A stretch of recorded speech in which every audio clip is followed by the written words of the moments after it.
There are two main weapons basically these days that white uses against black's Sicilian ideas, be it Najdorf or some other variation. And those are Rossolimo and the Sicilian C3 or Alpine variation.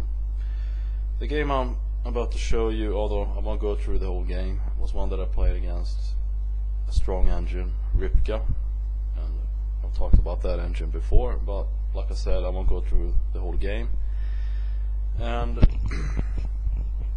the good thing about Sicilian C3 or Alpine is that white gets the center right away, central control, and for black it can actually be quite difficult to know your way around those ideas. So let's just take a look what happens here. I was black in this game and I was playing Qa5.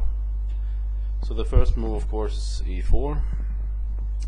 I play c5, c3, and the move c3 is the whole point here, of course, that white's next move will be a d4, and black of course has a number of moves he can play. He can play, for example, knight f6, which is probably a move that I'll play for the longest, but then usually white plays e5, black plays knight d5 and d4 and moves like that. And also of course after knight f6, e5, knight d5, the game reminds a little bit of the Alpine defense.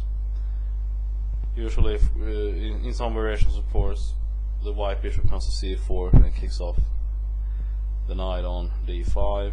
Then of course black can either play e6 or knight b6, and then if the knight goes to b6 it would threaten the bishop on c4, so the bishop retreats, and in some cases black can play a knight a5 or whatever to drive away that bishop over here, and also perhaps queen c7 and play a move like c4. So to sum all that up, knight f6, e5, knight d5, bishop c4, knight b6, and that of course reminds a little bit of the Alpine defense. Anyway, so to go back to the game, I usually play knight f6, but in this game I'd recently, before this game, I recently read a little article about how to handle the c3 Sicilian. So I play queen a5. Now that looks kind of weird, but the idea of course is that white cannot play d4 here, because if d4 and when black takes, white can't take back with the c pawn, so he has to take with the queen, and then after, for example, knight c6, the queen has to move, and black has pretty much come out of the opening in good shape. So queen a5 is actually a very interesting move. Like I said, there are other moves, knight c6, knight f6, g6, etc., etc. But probably this move is one that has not been refuted, as far as I know. So after queen a5, the computer played g3.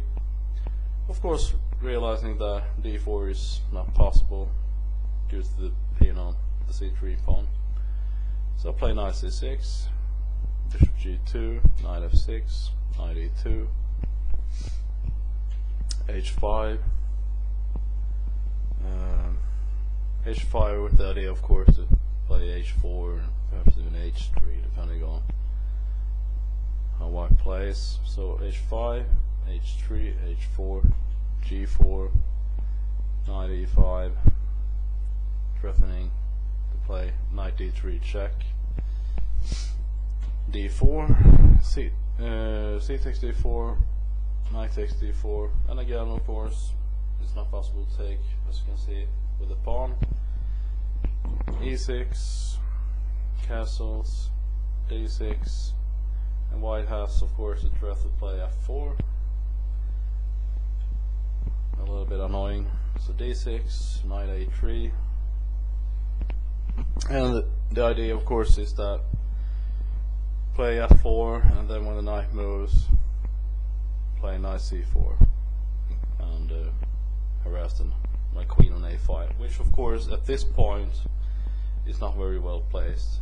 So I played a6 to stop, for example, after queen c7 and move like knight d to b5 or a to b5. So f4, knight c6, knight c4, queen c7, bishop e3, d5, takes, knight b6, rook b8, knight takes c8, queen takes c8. I wanted to keep my rook on the same file here. e5, knight d7, d4, g6, bishop a7, and here it started looking a little bit drawish because the computer repeated those moves several times.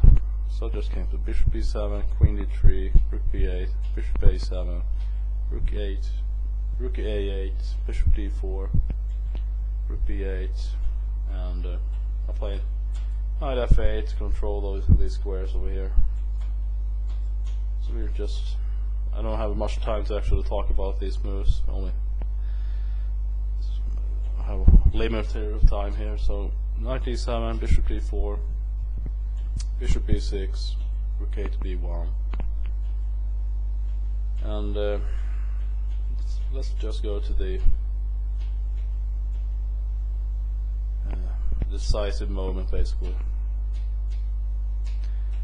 Here I actually should have sacrificed the exchange, kept my rook on b5 and allow white to take.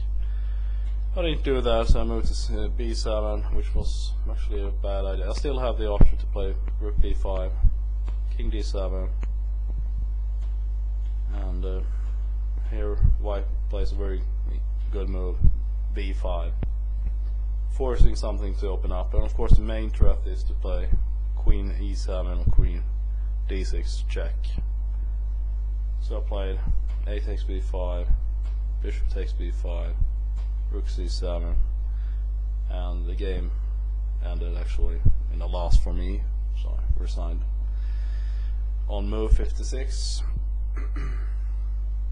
So let's take a quick look at the opening one more time. e4, c5, c3, queen a5, g3, knight c6, bishop g2. But probably the most important idea or move is to simply play queen a5, and then we can just work yourself around all those moves. But queen a5 is the key move here, simply stopping white from playing d4. If you don't want to play a move like that, of course, like I mentioned earlier, we can play knight f6, knight c6, but probably knight c6 is not a very good move.